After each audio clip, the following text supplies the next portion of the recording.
Hello po sa inyong lahat mga ka-crypto. Ako po si Pinoy Crypto Trader at sa video na ito ay atin pong pag-uusapan ang tungkol sa balitang ito kay Shiba Inu. Kung saan ang sabi po rito ay Shiba Inu Auto SHIB burn now set for testnet deployment. Team confirms. Kaya yan, handang-handa na raw po yung SHIB burn, automatic SHIB burn ng Shiba Inu sa testnet. Yan, i-deploy na po nila ito at naglabas na po ng confirmation ang SHIB team. At ayan, bago po tayo magpatuloy ay nais ko lamang po munang bigyang linaw ang aking disclaimer kung saan ang nilalaman po ng video na ito ay hindi po ito isang financial advice. For education and information purposes lamang po ang layunin nito. Maliban po dito ay nais ko na rin pong magbigay babala na wala pong kahit anumang group chat ang Pinoy Crypto Trader. Ayan, ang sabi po rito ay the Shiba Inu team has officially confirmed that the long-awaited automated SHIB token burning mechanism commences this month with testnet deployment. Kaya yan na po yung inaabangan natin na automatic na pagsusunog ng SHIB token. At yan, nag-umpisa na po ito sa buwan na ito at ito ay na-deploy sa kanyang testnet. Yan, ito muna ay dadaan sa testnet para masiguro na wala itong parang bug or error. Ayan. The development team disclosed this pivotal development in the 11th edition of its Shiba Inu magazine. Per the statement, the Auto Burn initiative is a transformative feature that aims to play a pivotal role in fortifying the network's economic model. The endeavor was strategically reduce the SHIB token supply and potentially amplify Shiba Inu's value.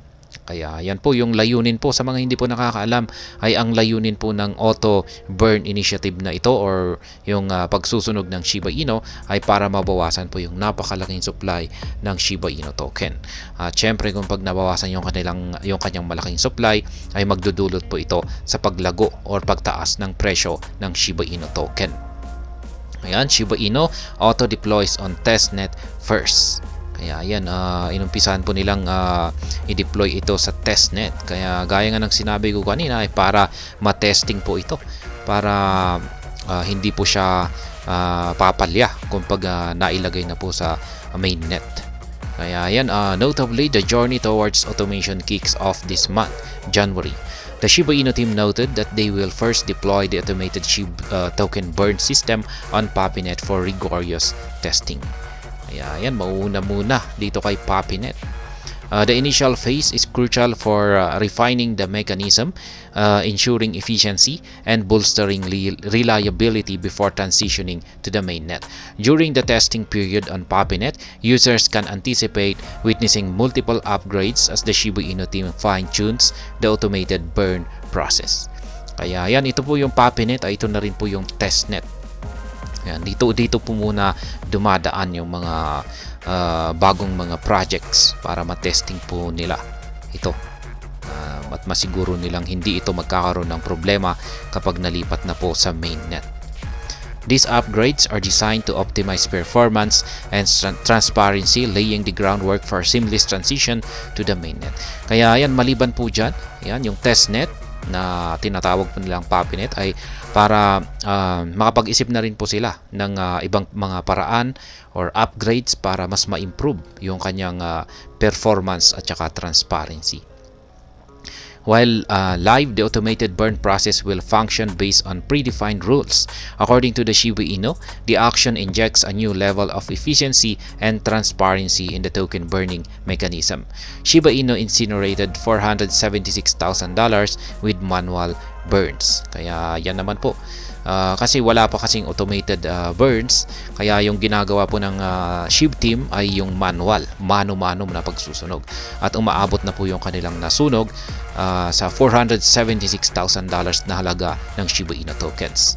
Significantly, until this transition into an automated process, the Shiba Inu development team executed 5 manual SHIB burn schedules. Each burn endeavor represented fees accumulated from transactions on the Shiba Inu blockchain Shibarium. The inaugural burn occurred on December 4 when the team transferred 8.24 billion SHIB tokens to a dormant wallet. Subsequently, that 3 additional burns unfolded within the same month, removing a comparable quantity of tokens in the billions. Yan, na-content na rin po natin yan, yung isinagawang pagsusunog ng SHIB team. Yan, na nagkakalago na nasa mga 8 billion po, mga 8 billion na amount ng SHIB tokens yung kanilang sinunog. Yan, nag-umpisa po yan noong mga December. Yan.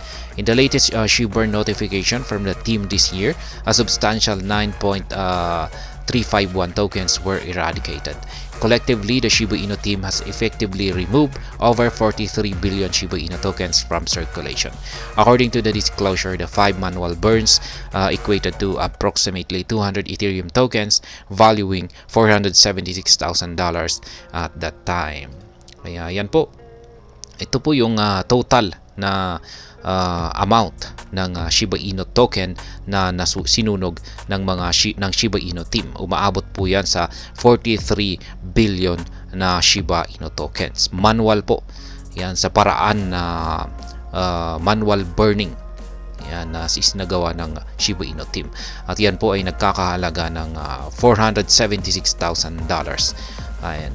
Yan po yung kanyang halaga noong ito ay sinunog ng SHIB team.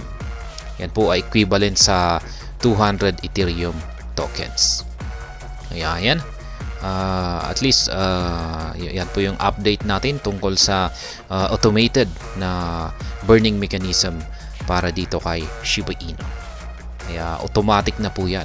Hindi na po manual na gaya ng mga previous burning na isinagawa ng SHIB team. Automatic na yan. Basta na-meet nito yung requirements ay automatic na pong magsusunog ito.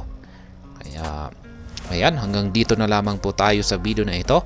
Sana po ay inyong nagustuhan ang aking paliwanag dito. Kung inyo po itong nagustuhan ay pakiclick lamang po ang like button nito. Para naman po sa mga bago lamang dito, kayo po ay aking inaanyayahan para mag-subscribe. Pakiclick na rin po ang bell icon nito dahil ito po ang siya magsisilbing notification nito sa mga bago kong videos na akin pong ina-upload sa aking YouTube channel na ito. Marami pong salamat sa panonood. Ingat po tayo lagi at God bless po sa ating lahat.